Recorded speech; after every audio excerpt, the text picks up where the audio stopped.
Okay, selamat sejahtera kepada semua pelajar. Okay, berjumpa lagi dengan saya, Cikgu Titi. Okay, kita akan masuk unit terakhir untuk pendidikan moral KSSM tingkatan 5 iaitu unit 12. Okay, untuk hari ini, Cikgu akan terangkan bahagian 1. Tajuk untuk unit 12 adalah Malaysia dalam hubungan antarabangsa. Ini lagi dalam bidang 7 insan bermoral dan standard kandungannya adalah 7.5 iaitu Malaysia dalam hubungan antarabangsa. Okay, untuk unit 12, ada 5 cadangan nilai pelajar. Okay, yang pertama, nilai hormat, nilai bertanggungjawab, nilai keberanian, nilai kerjasama dan juga nilai berterima kasih. Okay, ini adalah nilai-nilai dalam unit 12. Okay, untuk standard pembelajaran, okay, diharapkan pada akhir pembelajaran pada hari ini, okay, murid dapat memberikan maksud hubungan antarabangsa. Kita nak tahu apa itu maksud hubungan antarabangsa. Yang kedua, nak jelaskan hubungan dua hala Malaysia dengan negara luar. Dan yang ketiga, nak tahu apakah kepentingan kekalkan hubungan Malaysia dengan negara luar. Okay, yang pertama sekali, untuk hubungan antarabangsa, kita ada maksud. Okay, apakah maksud hubungan antarabangsa? Jadi kat sini pelajar kena tahu Jadi maksud hubungan antarabangsa ni, okay, antarabangsa kita tahu international melibatkan pelosok dunia itu pertalian dan interaksi antara negara di dunia. Okay, itu adalah maksud hubungan antarabangsa. Jadi hubungan antarabangsa ini meliputi interaksi antara negara tadi di dunia dan organisasi antarabangsa, syarikat multinasional atau pertubuhan bukan kerajaan. Dan hubungan antarabangsa juga merupakan satu usahalah untuk memupuk kesefahaman antara negara dengan negara lain. Kita nak dapatkan persefahaman atau kesefahaman untuk memenuhi keperluan dan memelihara kepentingan negara demi kemakmuran sejagat. Itu adalah melibatkan konsep hubungan antarabangsa. Okey, contoh negara yang memiliki hubungan dua hala dengan Malaysia. Kita ada hubungan dua hala antara Malaysia dengan yang pertama adalah Australia, China, Indonesia, Jepun dan juga Emiria Arab Bersatu UAE. Jadi hubungan ini adalah berbentuk dua hala lah, di mana Malaysia menjalinkan hubungan ni dalam pelbagai bidang. Okay, contoh pertubuhan antarabangsa pula yang disertai oleh Malaysia, kita ada kat sini cikgu ambil contoh ada 6 lah. Okay, jadi kita tengok yang pertama, kita nampak simbol ni adalah ASEAN. Jadi ini adalah Persatuan Negara-Negara Asia Tenggara atau nama ringkasnya adalah ASEAN. Kita ada yang kedua, Pertubuhan Kerjasama Islam iaitu OIC. Okay, Pertubuhan Bangsa-Bangsa Bersatu PBB atau dikenali juga dengan United Nations.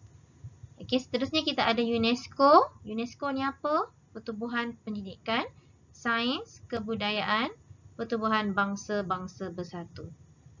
Okey, kita ada juga NAM. Okey, NAM ni apa? NAM adalah Pergerakan Negara-Negara Berkecuali. Okey, Commonwealth dan juga Commonwealth. Okey, untuk hubungan dua hala antara Malaysia dengan negara luar. Okey, hubungan tadi kita tahu bahawa Malaysia menjalinkan hubungan dua hala dengan Jepun, China, contohnya Indonesia. Jadi apakah bentuk kerjasama hubungan dua hala tersebut? Apa contoh? Apa contoh hubungan dijalinkan yang melibatkan kerjasama dalam bidang-bidang tertentu?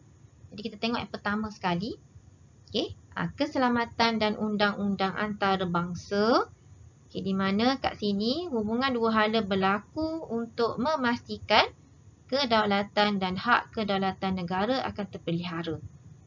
Okay, memastikan tanggungjawab dan komitmen negara di bawah undang-undang antarabangsa terlaksana. Okay, memastikan bahawa negara kita tidak melanggarlah undang-undang antarabangsa dan juga nak memelihara dan promosikan hak asasi manusia. Di mana kita tahu bahawa hak asasi manusia ni sangat penting. Okay, untuk hidup di dunia.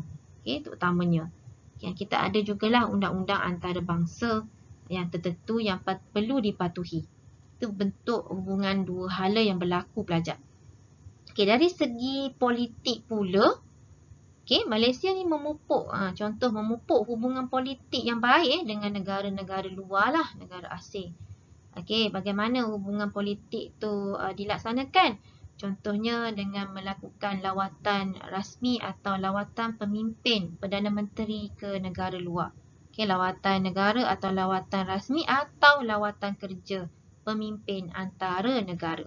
Contohnya, Perdana Menteri kita pergi membuat lawatan rasmi ke negara luar, contohnya seperti Australia. Okey, dan ini untuk memantaulah perkembangan politik negara asing dan kesannya kepada negara kita. Okey, untuk sosial pula, okey, Malaysia turut memberikan bantuan kemanusiaan lah. Contohnya kita ada bantuan kemanusiaan untuk Palestin dan perkongsian silang seni dan silang budaya, pertukaran budaya dan kesenian antara negara kita dengan negara lain yang boleh memanfaatkanlah negara kita sendiri. Dan untuk berkaitan dengan alam sekitar juga adanya hubungan sosial untuk melestarikan alam sekitar. Okay, dari segi ekonomi, kita tahu bahawa Malaysia ni merupakan sebuah negara yang masih menjadi destinasi untuk pelaburan asing. Contohnya, di mana negara luar datang untuk melabur ke negara kita dan negara kita juga berlaku hubungan dua hala dengan berkongsi teknologi dan kepakaran. Contohnya teknologi untuk penghasilan vaksin. Begitu juga dengan dari segi perdagangan pada peringkat global. Dan akhir sekali pelajar, jika kita lihat kepentingan, apa kepentingan nak kekalkan hubungan dua hala ni? Mestilah ada kepentingannya lah. Antara negara kita dengan negara luar, contoh dari segi politik, kita nak memelihara kedaulatan negara. Di mana kegiatan jenayah dan keganasan dapat dibanteras. Sebab itulah perlu memelihara hubungan yang baik ini. Dari segi pendidikan pula, kepentingannya dapat mempelbagaikan inovasi pendidikan. Contohnya, berlaku pertukaran pelajar ataupun kita bertukar kaedah atau teknologi pendidikan.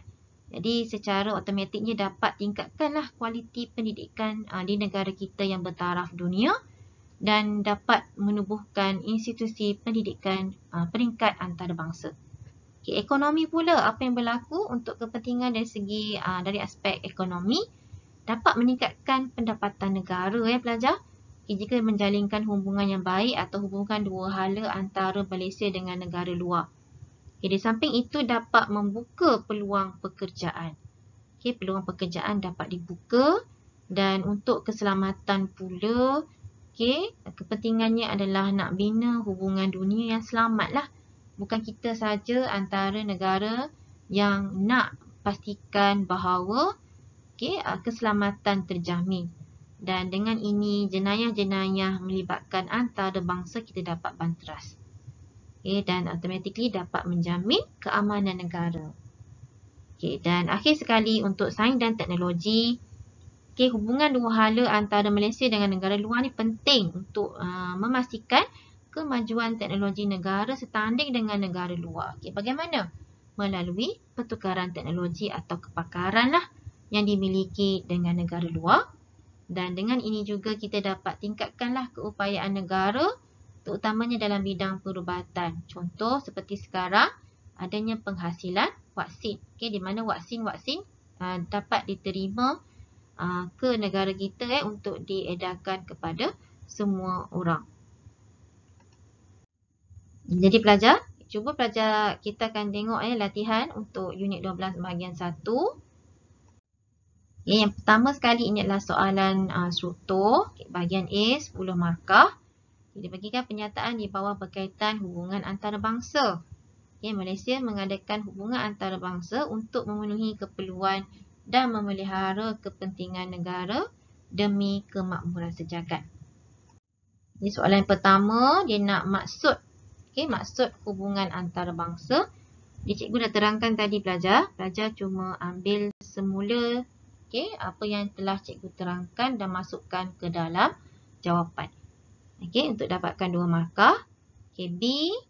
Malaysia menjalinkan hubungan dua hala dengan negara Indonesia, China, Jepun, Austria dan juga Emirat Arab Bersatu.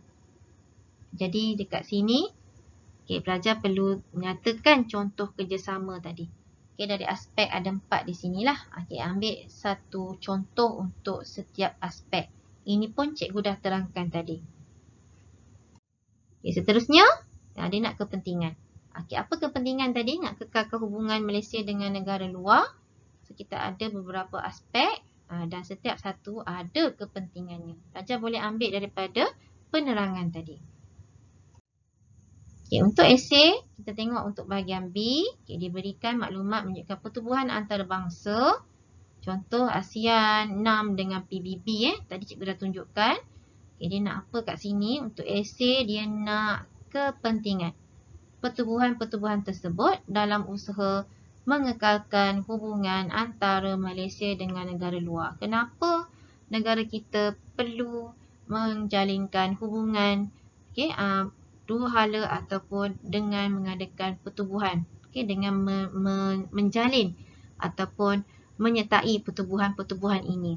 Apa kepentingan dia? Ini untuk dapatkan 10 markah. Jadi pelajar bolehlah rujuk pada nota yang cikgu berikan dan mulakan ayat dengan kepentingan pertubuhan-pertubuhan tersebut dalam usaha mengekalkan hubungan antara Malaysia dengan negara luar. Antaranya ialah, tadi cikgu dah terangkan dalam pelbagai bidang pelajar. Jadi pelajar boleh ambil lah poin-poin yang telah diterangkan tadi. Buat dalam bentuk ayat lengkap dan dalam bentuk esei lah untuk dapatkan 10 markah. Jika pelajar boleh nak masukkan semua sekali, poin pun tak ada masalah. Yang penting menjawab kepada soalan yang diminta. Jadi cikgu harap pelajar cuba jawab latihan dan hantar untuk semakan. Terima kasih. Kita jumpa lagi dalam pelajaran yang akan datang.